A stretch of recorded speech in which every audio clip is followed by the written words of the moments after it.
ಮಂತ್ರಿಗಿರಿ ಸಿಗದ ಹಲವು ಹಿರಿಯ ಶಾಸಕರು ಇನ್ನೂ ಕೂಡ ನಿಗಿ ಕೆಂಡವಾಗೇ ಇದ್ದಾರೆ. ಅತೃಪ್ತ ಜ್ವಾಲಾಮುಖಿ ಶಾಂತವಾಗಿಸ್ತಾರಾ ಹಾಗಾದ್ರೆ ಸಿಎಂ ಡಿಕೆ ಶಿವಕುಮಾರ್ ಅವರು ಅನ್ನುವ ಪ್ರಶ್ನೆ ಉದ್ಭವ ಆಗ್ತಾ ಇದೆ.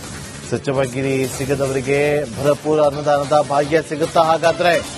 ಆ ಮೂಲಕ ಶಾಂತ ಮಾಡ್ತಾರಾ ಎಲ್ಲರನ್ನೂ ಕೂಡ ಸಿಎಂ ಡಿಕೆ ಶಿವಕುಮಾರ್ ಅವರು?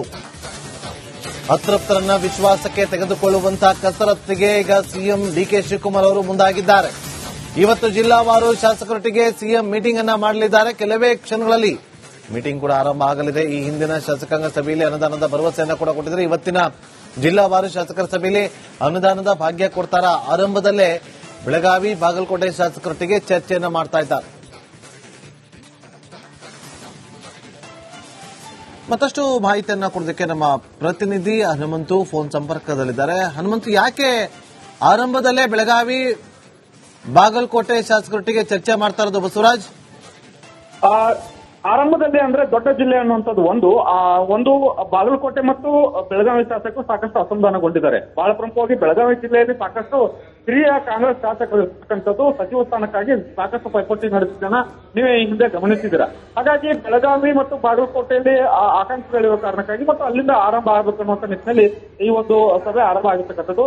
ಬಹಳ ಪ್ರಮುಖವಾಗಿ ಅಸಮಾಧಾನಗೊಂಡಂತ ಶಾಸಕರನ್ನ ಒಂದ್ ಕಡೆ ಮನವೊಲಿಸಿಕೊಳ್ಳಬೇಕಾಗಿರ್ತಕ್ಕಂಥದ್ದು ಒಂದ್ ಕಡೆ, ಜೊತೆಗೆ ಅವ್ರಿಗೆ ಅಭಿವೃದ್ಧಿ ಕಾರ್ಯ ಜೊತೆಗೆ ಅವ್ರಿಗೆ ಅನುದಾನವನ್ನು ಕೊಡಬೇಕಾದಂತ ಅನಿವಾರ್ಯತೆ ಕೂಡ ಸಿಎಂಗಿದೆ. ಈ ಹಿಂದೆ ನಡೆದಂತ ಒಂದು ಸಿಎಲ್ಪಿ ಸಭೆಯಲ್ಲಿ ಅವರಿಗೆ ಭರವಸೆಯನ್ನು ಕೊಟ್ಟಿರ್ತಕ್ಕಂಥದ್ದು. ಬಹುತೇಕ ಎಲ್ಲ ಶಾಸಕರಿಗೆ ಅನುದಾನವನ್ನ ಕೊಡ್ತೇವೆ, ಅದರಲ್ಲೂ 2 ವರ್ಷದ ಅನುದಾನವನ್ನ ಒಟ್ಟಿಗೆ ಕೊಡ್ತೇವೆ ಅನ್ನುವಂತ ಒಂದು ಭರವಸೆಯನ್ನು ಕೊಟ್ಟಿದ್ದಾರೆ.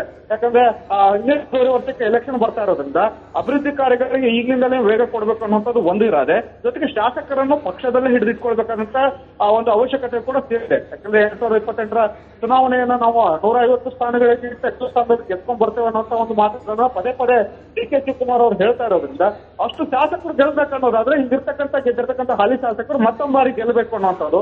ಆ ನಿಟ್ಟಿನಲ್ಲಿ ಒಂದಷ್ಟು ಸೂಚನೆಗಳನ್ನ ಕಾಂಗ್ರೆಸ್ ಪಕ್ಷದ ವತಿಯಿಂದ ಮತ್ತು ಸರ್ಕಾರದ ವತಿಯಿಂದ ಎರಡೂ ಕಡೆಯಿಂದ ಕೊಡ್ತಕ್ಕಂಥದ್ದು.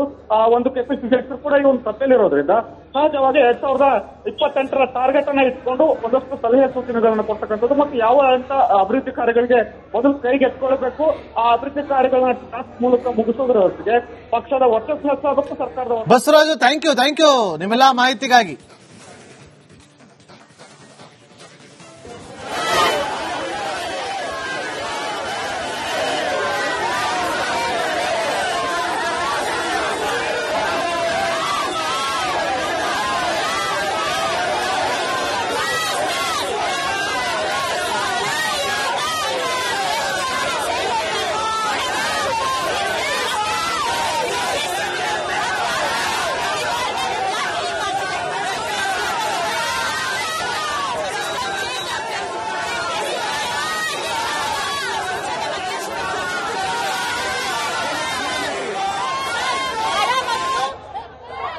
ಅವಕಾಶ